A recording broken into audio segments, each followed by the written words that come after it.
और हालते মাওলা পাকে জিকির তোমার দিলের ভিতরে টাস টাস করে বাজতে থাকবে। তাই যাই হোক, মনে করেন আমরা তো তাদের কণ্ঠ থেকে সবসময় সিনেমার ডায়লগই শুনছি। তারা যদি দিনের পথে আসে তখন তাদের কাছ থেকে দিনের ডায়লগ, দিনের যে কথাগুলো আছে এইগুলো কেমন শোনাবে। তো মনে করেন একটা মসজিদে ওই তারা আসছে, তা আমির সাহেব চিন্তা করলো যদি আমি এক এক অক্তে এক একজন সেলিব্রিটিকে দেই বয়ান করতে, তাহলে প্রত্যেক অক্তে মসজিদে খুব ভিড় হয়ে যাবে। এই কারণে এক অক্তেই সবাইরে দিয়ে দিই, এক অক্তেই যত ভক্তবৃন্দ আছে বয়ান শুনে যাক, পরের রক্ত থেকে এত বিশৃঙ্খলা করতে দেওয়া যাবে না। তো প্রথমে তাবলিগের 6টা পয়েন্ট আছে না, 6টা পয়েন্ট 6 জন সেলিব্রিটিকে ভাগ করে দেওয়া হলো। তো এমনি তো নামাজের পরে একটা এলান হয়, তো এলানটা ডিপজলকে শিখাই দেওয়া হলো যে আপনি একটু এলানটা দিয়ে দেন যাতে সবাই বসে, আর আপনি সেলিব্রিটি মানুষ, আপনার দেখতেও একটু ভয়ঙ্কর ভয়ঙ্কর, আপনি যদি এলান দেন সবাই ভয় হইলেও বসবে। তো ডিপজলকে বললো যে আপনি এলানটা দিয়ে দেন। তো ডিপজল দাঁড়ায় নামাজের পরে এলান দিল, ইনশাল্লাহ ভাই বাকি নামাজের পরে বয়ান হইব, এই মুসল্লি হগলে ববি, নাইলে কিন্তু সানডে মানডে কলেজ করে দিমু।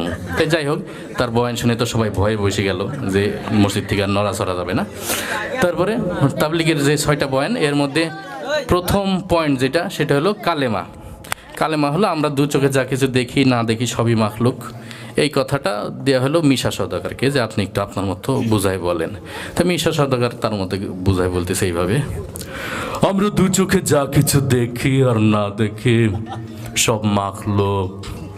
মাখলুক কিছু করতে পারে না আল্লাহর হুকুম ছাড়া, আর আল্লাহ সব কিছু করতে পারে মাখলুক ছাড়া।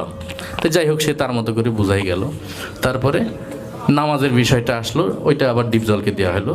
তো ডিপজলকে বললো যে আপনি নামাজের বিষয়টা একটু বুঝাই বলেন।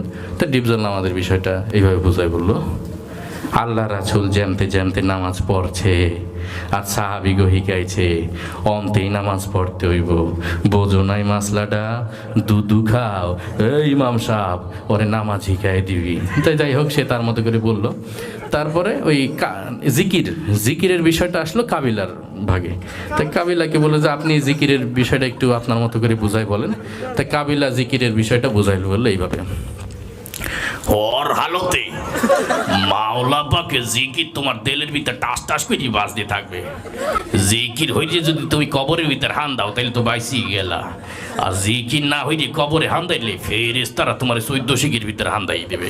তাই যাই হোক, সে তার মতো করে বললো এলমুল জিকির একরামুল মুসলিমিন, অর্থাৎ মুসলমান পরস্পরে ভালোবাসা, হৃদ্যতা, মোহব্বত, এই বিষয়টা দেওয়া হলো নায়ক ওমর সানিকে। তাই নায়ক ওমর সানি তার মতো করে বুঝাই বললো এইভাবে, একজন মুসলমান আর একজন মুসলমানের দুঃখ কষ্ট ভাগাভাগি করে দেন না একরামুল মুসলিমিন। চৌধুরী সাহেব, আমরা গরিব হতে পারি, আপনার মতো বদ্দিন নই, আমি গত মাসেও 3 চিল্লা দিয়েছি। তাই যাই হোক, সে তার মতো করে বললো। তারপরে সহি নিয়ত, আমরা যা কিছু করব একমাত্র আল্লাহকে রাজি খুশি করার জন্য করব, এই বিষয়টা দেওয়া হলো নায়ক মান্নাকে। তাই নায়ক মান্না তার মতো করে বলল, আমরা তো যা কিছু করব একমাত্র আল্লাহর জন্য করব, আল্লাহ ছাড়া পৃথিবীর কাউকে দেখানোর জন্য করব না। তাই যাই হোক, সে তার মতো করে বললো।